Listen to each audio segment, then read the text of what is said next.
దశాబ్ది ఉత్సవాలకు ప్రభుత్వం అన్ని ఏర్పాట్లు చేస్తోంది. తెలంగాణ సీఎస్ శాంతకుమారి దగ్గరుండి అన్ని ఏర్పాట్లు పర్యవేక్షిస్తున్నారు. మరోవైపు మాజీ యూపీఏ చైర్మన్ సోనియా గాంధీని ఈ వేడుకలకు సీఎం ఆహ్వానించారు. జూన్ 2తో రాష్ట్రం ఏర్పడి 10 ఏళ్లు అవుతుండటంతో దశాబ్ది ఉత్సవాలు ప్రభుత్వం ఏర్పాట్లు చేస్తోంది.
దశాబ్ది ఉత్సవాలకు ప్రభుత్వం అన్ని ఏర్పాట్లు చేస్తోంది. తెలంగాణ సీఎస్ శాంతకుమారి దగ్గరుండి అన్ని ఏర్పాట్లు పర్యవేక్షిస్తున్నారు. మరోవైపు మాజీ యూపీఏ చైర్మన్ సోనియా గాంధీని ఈ వేడుకలకు సీఎం రేవంత్ రెడ్డి ఆహ్వానించారు.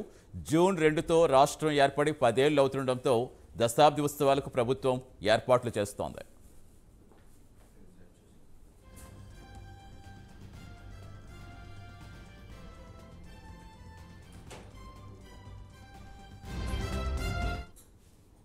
పూర్తి వివరాలు ఇచ్చేందుకు మా కరెస్పాండెంట్ కుమార్ జాయిన్ అవుతున్నారు. Good morning Kumar. తెలంగాణ ఇచ్చింది మేమే అని చెప్పుకున్న కాంగ్రెస్ అధికారంలోకి వచ్చేందుకు 10 ఏళ్లు పట్టింది. ఇప్పుడు దశాబ్ది ఉత్సవాలు అధికారంలోకి వచ్చాక మొదటిసారిగా చేస్తున్న కాంగ్రెస్ పార్టీ ఏ విధంగా సన్నాహాలు చేస్తోంది?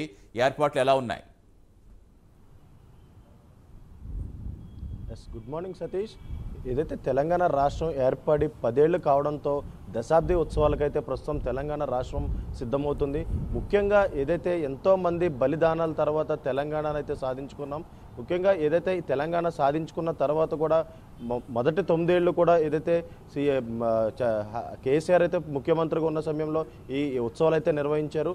ముఖ్యంగా తెలంగాణ రాష్ట్రం ఏదైతే మొదట ఇచ్చింది కాంగ్రెస్ ప్రభుత్వం కాబట్టి ఇదే కాంగ్రెస్ ప్రభుత్వం 10 ఏళ్ళ తర్వాత అంటే దశాబ్ది తర్వాత అయితే ప్రస్తుతం ఈ ఉత్సవాలు అయితే నిర్వహిస్తున్నారు. ముఖ్యంగా ఈ ఉత్సవాలను కూడా ప్రస్తుతం సికింద్రాబాద్ పెరేడ్ గ్రౌండ్లో అయితే నిర్వహిస్తున్నారు. ఏదైతే పెరేడ్ గ్రౌండ్లో దీనికి సంబంధించి ప్రాక్టీస్ కూడా జరుగుతుంది. అలాగే మరొక పక్క సీఎస్ శాంతకుమారి కూడా ముఖ్యంగా ఈ దశాబ్ది ఉత్సవాలను కూడా పూర్తిగా పర్యవేక్షిస్తున్నారు. ప్రస్తుతం మనం పెరేడ్ గ్రౌండ్స్లో అయితే ఉన్నాం. పెరేడ్ గ్రౌండ్స్లోని పూర్తిగా ఏదైతే ఇక్కడ భారీ స్టేజ్ని ఏర్పాటు చేస్తున్నారనే చెప్పొచ్చు. అలాగే తెలంగాణ రాష్ట్ర ఆకాంక్ష నిర్వహించిన మాజీ యూపీఏ చైర్పర్సన్ కాంగ్రెస్ అగ్రనాయకుడు సోనియా గాంధీని కూడా ఏదైతే సీఎం రేవంత్ రెడ్డి ఈ కార్యక్రమానికి అయితే ఆహ్వానించడం జరిగింది. అలాగే మరోవైపు రాష్ట్ర ప్రభుత్వం కూడా ఈ దశాబ్ది ఉత్సవాలు ఘనంగా నిర్వహించేందుకు కూడా పూర్తిగా ఏర్పాట్లు అయితే చేస్తుంది. దశాబ్ది ఉత్సవాల ఏర్పాట్లు కూడా సీఎస్ శాంతకుమార్ అయితే పూర్తిగా పర్యవేక్షించారు. అలాగే తెలంగాణ దశాబ్ది వేడుకలు ఘనంగా నిర్వహించేందుకు కూడా తెలంగాణ ప్రభుత్వం కూడా పూర్తిగా సన్నాహాలు చేయడంతో జూన్ 2న 10 ఏళ్లు పూర్తి కానున్నాయి. అలాగే ఉమ్మడి రాజధాని గడువు కూడా ఏదైతే జూన్ 2వ తారీఖు అయితే పూర్తి కానుంది. దీంతో మొత్తానికి దశాబ్ది ఉత్సవాలు నిర్వహించేందుకు కూడా ప్రభుత్వం అయితే ఏర్పాట్లు చేస్తుంది. దశాబ్ది వేడుకల్లో భాగంగా సికింద్రాబాద్ పెరేడ్ గ్రౌండ్లో జరిగే వేడుకల్లో సీఎం రేవంత్ రెడ్డి అయితే పాల్గొంటారు.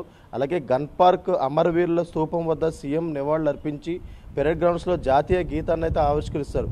ఈ వేడుక నేపథ్యంలో కూడా రాష్ట్ర ప్రభుత్వం ప్రధాన కార్యదర్శి శాంతకుమారి అలాగే డీజీపీ రవిగుప్తా కూడా ఈ ఏర్పాట్లను అయితే పూర్తిగా పర్యవేక్షించారు. అలాగే పెరేడ్ గ్రౌండ్లో జరిగిన రిహార్సల్స్ కూడా పూర్తిగా వీక్షించారు. రాష్ట్ర అవతరణ దినోత్సవం ఏర్పాట్లు కూడా ఏదైతే సీఎస్ శాంతకుమారి అలాగే ఉన్నతాధికారులతో కూడా పూర్తిగా సమీక్ష అయితే నిర్వహించారు. అనంతరం డీజీపీ రవిగుప్తాతో పాటు సిఎస్ పెరేడ్ గ్రౌండ్లో వెళ్ళి పూర్తిగా ఏర్పాట్లు కూడా అధికారులను అయితే దిశానిర్దేశం చేసిన కూడా పరిస్థితి అయితే ఏర్పడింది. ముఖ్యంగా తెలంగాణ సంస్కృతి ప్రతిబింబించేలా పోలీస్ కవాతు అలాగే సంస్కృత కార్యక్రమాలు నిర్వహించుతున్నారు. అందుకు తగ్గట్టుగా భారీ ఎత్తున వేదికను కూడా సిద్ధం చేశారు. ముఖ్యంగా తెలంగాణ రాష్ట్ర సాధనలో కీలక పాత్ర పోషించిన కార్యకర్తలను ప్రభుత్వం తరపున అయితే ప్రస్తుతం సన్మానించనున్నారు. వేడుకల కోసం పోలీస్ శాఖతో పాటు వివిధ ప్రభుత్వ శాఖలు కూడా పెరేడ్ గ్రౌండ్లో రిహార్సల్స్ అయితే నిర్వహిస్తున్నాయి. ముఖ్యంగా తెలంగాణ రాష్ట్ర ఆవిర్భావ దినోత్సవం కోసం భద్రతా బలగాలు కొన్ని వారాలుగా కూడా ప్రస్తుతం రిహార్సల్స్ అయితే చేస్తున్నాయి. ఈ కార్యక్రమంలో విద్యార్థులతో పాటు అక్టోపస్ బలగాలు, అలాగే టీఎస్పీ ఏదైతే బెటాలియన్, అలాగే ఏఆర్ కేంద్ర సాయుధ బలగాలు కూడా పూర్తిగా సిబ్బంది కూడా దీంట్లో అయితే పాల్గొనున్నారు. ముఖ్యంగా తెలంగాణ రాష్ట్ర అధికార చిహ్నాలు ఎలాంటి ముద్ర లేకుండా కూడా తెలంగాణ ఘన చరిత్రను, వారసత్వాన్ని నేటి తరానికి అందించేలా పూర్తిగా రూపొందించారు. అలాగే సీఎం రేవంత్ రెడ్డి కూడా దీనికి సంబంధించి కూడా పూర్తి సూచనలు అయితే ఇవ్వడం కూడా జరిగింది. తెలంగాణ ప్రజల సంస్కృతి సంప్రదాయాలు ప్రతిబింబించేలా కొత్త చిహ్నం ఉండాలని కూడా సూచించారు. అలాగే చిత్రకారుడు రుద్ర రాజేశంతో సీఎం రేవంత్ రెడ్డి అధికారిక చిహ్నం రూపకల్పనపై కూడా ఏదైతే సమావేశం కూడా అవ్వడం జరిగింది. గతంలో మనం చూసుకున్నట్టయితే రాజేశం రూపొందించిన పలు నమూనాలను కూడా ఏదైతే సీఎం రేవంత్ రెడ్డి పరిశీలించారు. అలాగే గతంలో బీఆర్ఎస్ ప్రభుత్వం రూపొందించిన తెలంగాణ అధికార చిహ్నంలో చార్మినార్తో పాటు కాకతీయ కళారూపాలు ఉన్నాయి.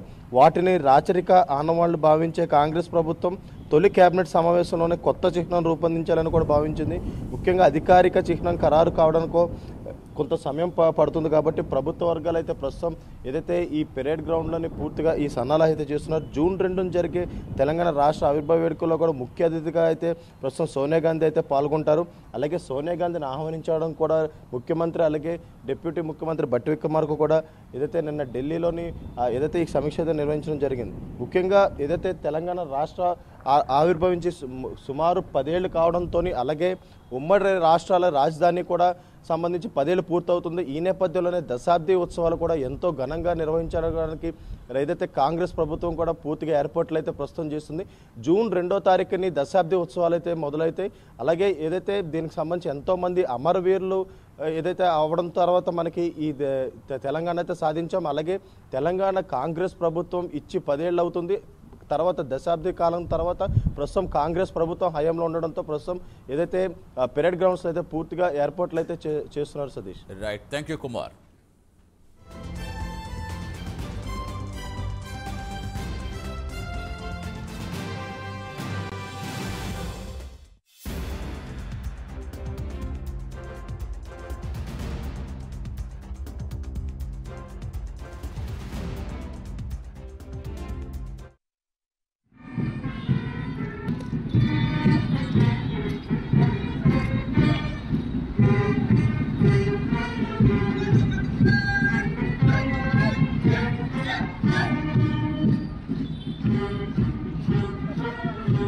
Baixo, baixo, good. Aí, já.